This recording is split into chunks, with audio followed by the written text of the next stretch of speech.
యనమదుర్రు అనేది ఒక చిత్రమైన క్షేత్రం. అక్కడ శివలింగం ఉంటుంది. శంకరుడు ఆ శివలింగంలో తల కిందకి పెట్టి పాదాలు పైన పెట్టుంటాడు. ఇలాగా ఎక్కడైనా తల పైకుంటుంది, కాళ్ళు కిందకుంటాయి. యనమదుర్రులో ఉన్న శివలింగంలో శిరస్సు కిందకుంటుంది, పాదాలు పైకుంటాయి. మీరు అక్కడికి వెళ్లి వాళ్ళని అడిగితే నీరాజనం ఇస్తూ చూపిస్తారు శివలింగాన్ని. బాగా కింద శిరస్సు, పైన పాదాలు, నాభి వేసుకున్న యజ్ఞోపవీతంతో సహా కనపడతాయి. యమధర్మరాజు గారు ప్రార్థన చేశాడు ఒకనొకప్పుడు, రాక్షస సంహారం చేయడానికి అమ్మా నువ్వు వచ్చి యనమదుర్రులో కూర్చుంటే నీ శక్తిని నాకు అనుగ్రహిస్తే నేను రాక్షస సంహారం చేస్తానని. అంటే అమ్మవారు శంకరుడు యోగనిష్టలో ఉండి ఆయన ఆ సమయమునందు శీర్షాసనం వేసి ఉన్నాడు. తల కిందకి పెట్టి కాళ్ళు పైకి పెట్టి కాళ్ళు పద్మాసనం వేసుకుని ఉన్నాడు. ఇలా పొడుగ్గా కూడా పెట్టలేదు. అలా కూర్చున్నటువంటి పరమశివుణ్ణి చప్పుడు చేయకండి, స్వామి యోగనిష్టలో ఉన్నాడు, నేను ఒక్కదాన్ని రావడం ఇప్పుడు ఉండదు, ఈయనతో కలిసి రావాలి అని సుబ్రహ్మణ్యుడు చంటి పిల్లవాడు ఏడుస్తున్నాడు.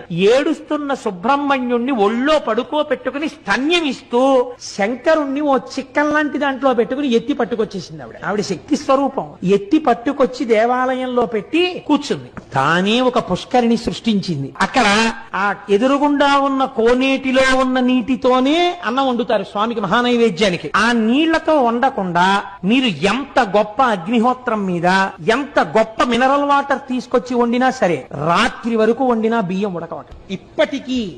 ఇప్పటికీ కూడా ఎదురుగుండా ఉన్న కోనేటిలో నీటితోనే అన్నం వండుతారు. ఇప్పటికీ మీరు కవచం తీసి చూపించమంటే చూపిస్తే సుబ్రహ్మణ్యుడిని పడుకోబెట్టుకుని పాలిస్తూ ఉంటుంది అమ్మవారు. పక్కన నిశ్శబ్దంగా శంకరుడు యోగనిష్టలో ఉంటాడు. అక్కడ మనం వెళ్ళినప్పుడు కూడా అంత మర్యాదగానే ఉండాలి, ఎక్కువ చప్పుడు చేయకూడదు. నమస్కారం చేస్తే అమ్మ ప్రసన్నురాలైపోతుంది. అక్కడికి ఈ దేవాలయాలు ఇంత గొప్ప ఉండడం ఏమిటని అన్యమతస్థులు ఆ ఆలయాన్ని ఈశ్వరుడి యొక్క శక్తి లేదని మేము నిరూపిస్తామని గుర్రాల మీద గుళ్ళో వెళ్లి వరణమున్నటువంటి కత్తి తీసి శివలింగం మీద కొట్టారు. లోపలికి దగ్గరగా ఒక 200 మంది చొరబడి కొడితే చిత్రం ఏమిటో తెలుసా అండి? శివలింగం పగిలిపోవాలి. శివలింగం మీద కత్తి వాటు పడింది. తెగిపోతే ఎలా పడుతుందో అలాగే పడింది. పక్కన అమ్మవారు ఉంది, అంతే. ఎక్కడ నుంచి పడ్డాయో తెలియదు.